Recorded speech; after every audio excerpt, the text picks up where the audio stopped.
that I understood what he did, right? And a lot of y'all got caught up in the hype of being so thirsty to see debates. And we got to watch that, and we got to be balanced there, because everybody missed the point and missed what was substantially. Look at how, like, where all this started from, because I think a lot of y'all have either unaware or have totally forgotten. Who said to you, you are so big now, why you wouldn't go out and build your own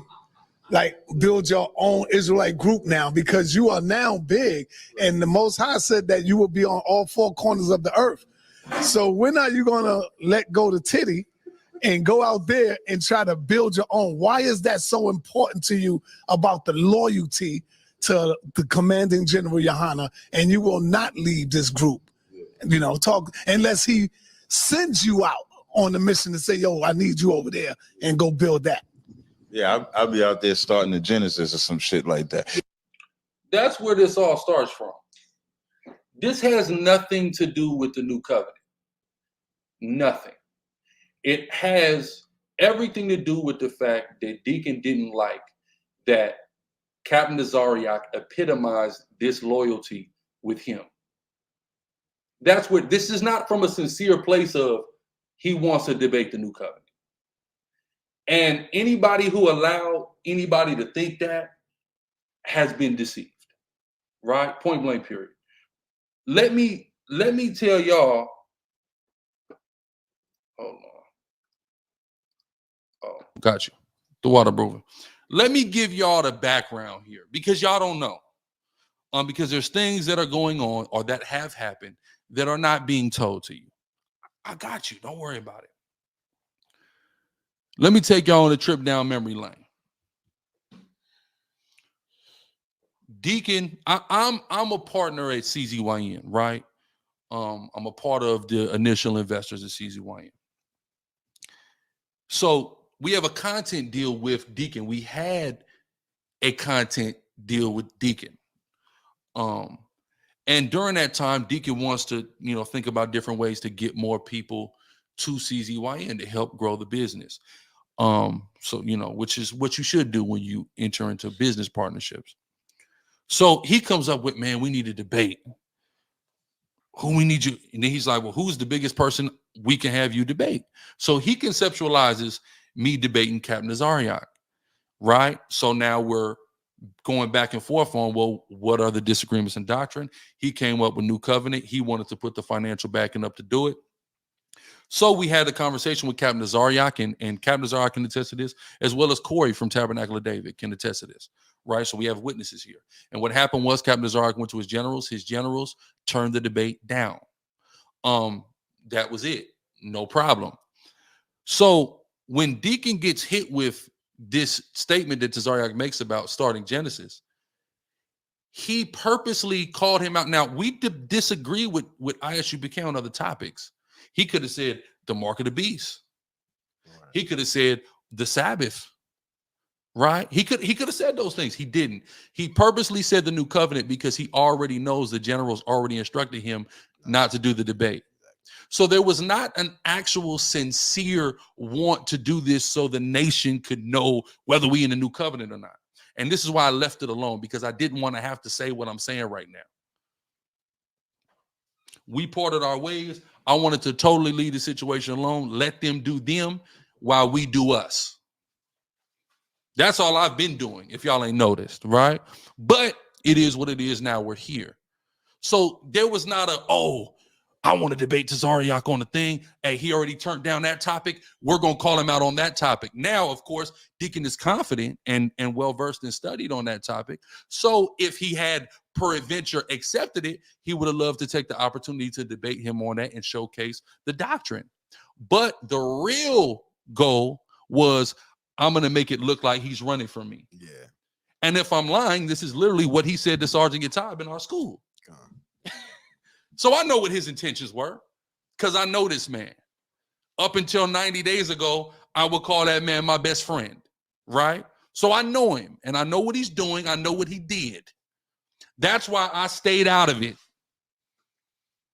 because everybody got caught up in the hype and they missed the point. The point is the man deflected from a very hearty critique on his brotherhood and his loyalty.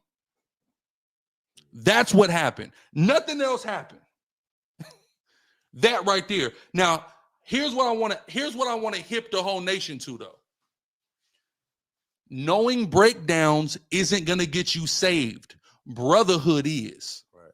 You hear what I'm saying to you? Knowing breakdowns isn't going to get you saved. Brotherhood is. But all that was fine. I ain't saying nothing about it. But then something was brought to my attention that I just couldn't believe. And I absolutely had to say something about. Right? So we're going to go here. We're going to get some scriptures here. Matter of fact, actually, before we even go here, Salakia, let's get the Bible. Let's get John 13 and 34 to 35. Like sis said, this is why people got to know how to hush and kick back.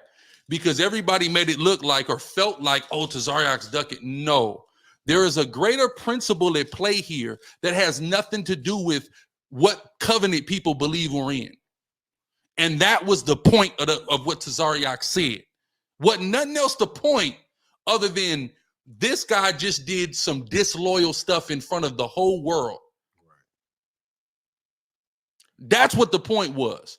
Did he come and defend the fact that he's loyal? Yeah. No. That ain't what happened, right? Okay, cool. No, he totally changed the subject. Well, let's debate the new covenant then. Come on, bro.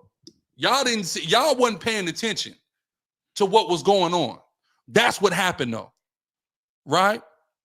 Let's read the Bible. John 13, 34 to 35. The book of St. John, chapter 13, verse 34. A new commandment I give unto you, that you love one another. Read on. As I have loved you, that ye also love one another. Right. By this shall all men know that. Hold on. Salakia, here's Captain Tazama, another witness. So I got two witnesses to his motivation for calling Tazariak out. It wasn't so the nation can get edified on the new covenant. It was to try to make him look bad because he was mad that he just made him look bad. That's all it was about. Wasn't a sincere motive there. Right? Let's see what Yahweh Shah said, though. Go ahead. It says that ye love one another as I have loved you, that you also love one another. By this shall all men know that you are my disciples. If you're a real follower of Yahweh Shai, people will be able to tell by the way that you love your brother, right? Go ahead. It says, by this shall all men know that you are my disciples, if you have love one to another. Okay, so he elaborates more. Let's go down to John 15. Let's read 12 to 13 on how he is telling us to love. Come on. Go ahead. St. John chapter 15, starting at verse 12. Read on. This is my commandment, that you love one another as I have loved you. Oh, it say what? As I have loved you. Read on. Greater love has no man than this. Read on. That a man laid down his life for his friends. So Yahweh Shai said what he said right there. He elaborated on how he loved his men by laying his life down. Very interesting, right? That was 13. Let's skip down to 10 real quick. I go up to verse 10. Yep. St. John chapter 15, verse 10. If you keep my commandments, you shall abide in my love. You're in the love of Yahweh Shai by keeping his commandments to love each other as he has loved them. Right? Go ahead. It says, if you keep my commandments, you shall abide in my love, even as I have kept my Father's commandments and abide in his love. Okay, let's go, jump up to 5 and 6. St. John chapter 15, verse 5. I am the vine, you are the branches. He that abides in me, and I in him, the same brings forth much fruit. For without me, you can do nothing. If a man abide not in me, he is cast forth as a branch and is withered, and men gather them and cast them into the fire, and they are burned. Right? So why did I go to all those scriptures? Well, Yahweh Shah said he commands, and you'll be able to know if you are in him is if you loved as he is loved, and how he is loved, he qualifies is by laying his life down for his friends. Right? And if you don't have that type of love, then you're not abiding in him. And if you're not abiding in him, you're going to be burnt up in thermonuclear missile fire. Exactly. That's what it's saying. So I say all that to say, hey, guys, Your breakdowns aren't going to get you saved. This is a message to all the Israelites. I could be wrong. You could be wrong. We cannot know what we're talking about on a breakdown. But what we are going to be saved by, what our salvation is predicated upon, is brotherhood. And that's what Captain Zarok was calling Deacon out about. And that is far more important than what covenant we're in, according to the, let's break it down. Because at the end of the day, when Yahushua come, he going to set everybody straight on that. But he's going to judge everybody on the type of brother that they are. That's how he's going to judge. So he deviated from what was far more important to pull the wool over y'all eyes. And that's why I had to be quiet during this time, because it was so ridiculous to me. And I'm watching y'all eat this up going, y'all ain't paying attention to what's going on. This has nothing to do with the new covenant and everything to do with somebody calling somebody else out for a lack of brotherhood. That's all that was, right? Let me give y'all some context. Let's go all the way back to 2012. In 2012, Deacon got kicked out of damn near every GMS camp on the West Coast. I'm the only one that took him in. Every leader from them camps called me, said, don't take him in. Leave him for dead. I still took him in. When we got kicked out, I only got kicked out because of my association with him. I still didn't feel no way. I still rode with him. So when we talk about brotherhood and how important brotherhood is, I've been nothing but a brother. That's what I've been. And he's mad that somebody highlighted the fact that he wasn't, so he deviated and made this into a circus. That's what he made this to, and didn't even have the heart to call into the show like Tazariak told him to. Let Hassad do it, who did a fantastic job, might I add. But that's what happened. Now, this is what really grinded my gears about this whole situation, right? Let me show y'all this. This really killed me when this was brought out to me, right? When I was made aware that this happened, right? Remember, I said, if you don't want to battle me, I will have Hassad debate you and Captain Ka'atazah. They talk all this brotherhood. Oh, we're so loyal, and we have so much brotherhood in the ISUPK, right? But Captain Ka'atazah sat right next to you while he let Hassad completely beat the brakes off you. Where's the brotherhood and loyalty in that? Well, you disappeared on the block in downtown Seattle where a nigga emptied the clip on me because I intervened in the situation that got physical that you were just in. He's talking about him sitting there when two men are having a conversation. A nigga literally tried to kill me and you vanished. Don't nobody know where you went when that happened. Right? A nigga that I took in.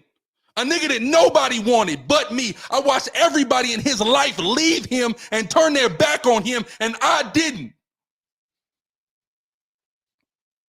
And you know what he did when we had a council to prevent him leaving? Hung the phone up.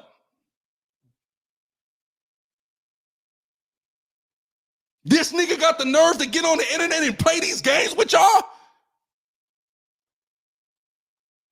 So that's why I had to be quiet about this. Because I don't want to hurt the nation even more. I know y'all were hurt from the breakup in and of itself.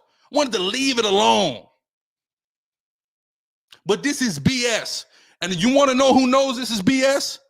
The brother who called in to cross the line, who had the actual heart to deal with Captain Tazariak on this topic. He knows it's BS. He knows everything I'm saying is the 100% truth. And anybody who knows us knows that this is the 144% truth that I'm saying to y'all right now. I wish that nigga would get on the internet and say I'm lying.